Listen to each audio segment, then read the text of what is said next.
Hello friends, അസ്സലാമു അലൈക്കും. ഇന്ന് ഞാൻ തയ്യാറാക്കാൻ പോകുന്നത് മാംഗോ പിക്കിൾ, മാങ്ങ അച്ചാറാണ്. അതിനായി 4 ഇടത്തരം സൈസിലുള്ള പച്ചമാങ്ങ എടുത്തിട്ടുണ്ട്. അത് കഴുകി വൃത്തിയാക്കി തുടച്ചെടുത്ത് ഈ സൈസിൽ കഷ്ണങ്ങളാക്കി മുറിച്ചെടുക്കുക. ശേഷം ഈ കഷ്ണങ്ങളിലേക്ക് ഉപ്പ് പാകത്തിന് ചേർക്കുക. ഉപ്പ് നമ്മുടെ ഇഷ്ടപ്രകാരം നമുക്ക് ചേർക്കാവുന്നതാണ്. ഉപ്പ് ചേർത്ത് അവിടെ കുറച്ച് നേരം റെസ്റ്റ് ചെയ്യാൻ വെക്കുക. ഒരു ½ an hour റെസ്റ്റ് ചെയ്യാൻ വെക്കാം. ആ അരമണിക്കൂർ റെസ്റ്റ് ചെയ്തതിന് ശേഷം നോക്കിയാൽ നമുക്ക് ഈ മാങ്ങ കഷ്ണങ്ങളിൽ ഉപ്പ് വെള്ളമായി മാറിയത് കാണാം. ചെറുതായി നീര് വന്നിട്ടുണ്ടാവും. അതിനുശേഷം വെളുത്തുള്ളി, പച്ചമുളക്, വേപ്പില എന്നിവ ചെറിയ കഷ്ണങ്ങളാക്കുക. ശേഷം ഒരു പാൻ അടുപ്പിൽ വെച്ച് നല്ലെണ്ണ ഒഴിച്ച് കടുക് പൊട്ടിക്കുക. ശേഷം ഉലുവയും പൊട്ടിച്ചെടുക്കുക. ഉലുവ ലൈറ്റ് ബ്രൗൺ ആകുമ്പോൾ നമുക്ക് നമ്മുടെ അരിഞ്ഞു വെച്ചിട്ടുള്ള വെള്ളുള്ളി, പച്ചമുളക്, വേപ്പില എന്നിവ ചേർക്കാം. ഇത് കളർ മാറുന്നത് നമ്മൾ ശ്രദ്ധിക്കണം. നല്ല ലൈറ്റ് ബ്രൗൺ ആവണ്ട, ലൈറ്റായിട്ട് ബ്രൗൺ ആയാൽ മതി. അതിന് ശേഷമാണ് നമ്മൾ അത് ഇടേണ്ടത്.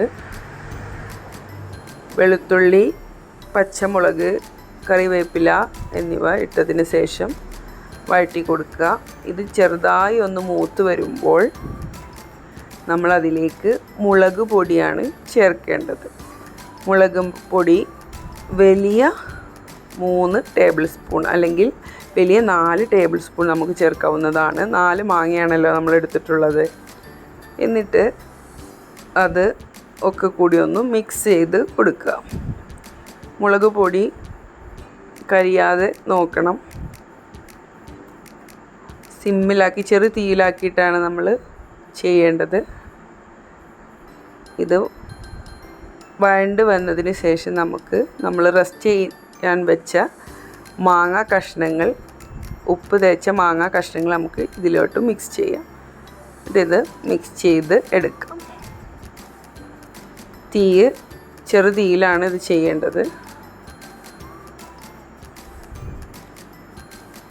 അങ്ങനെ ഫുൾ മിക്സ് ചെയ്തതിന് ശേഷം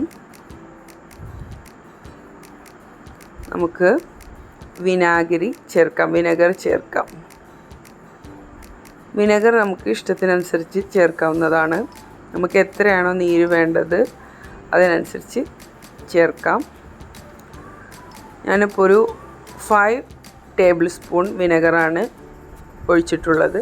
പിന്നെ നമുക്ക് ഉപ്പും മുളകൊക്കെ നമുക്ക് പാകത്തിനനുസരിച്ച് ആഡ് ചെയ്ത് ഒരു 2 minutes ചെറു തീയിൽ കുക്ക് ചെയ്തതിന് ശേഷം അച്ചാർ, നല്ല അടിപൊളി മാങ്ങ അച്ചാർ റെഡി ആയിട്ടുണ്ട്. ചോറിൻ്റെ കൂടെയും കഞ്ഞിയുടെ കൂടെയൊക്കെ നല്ലൊരു കോംബോ ആണ് ഈ മാങ്ങ അച്ചാർ. All of you try this.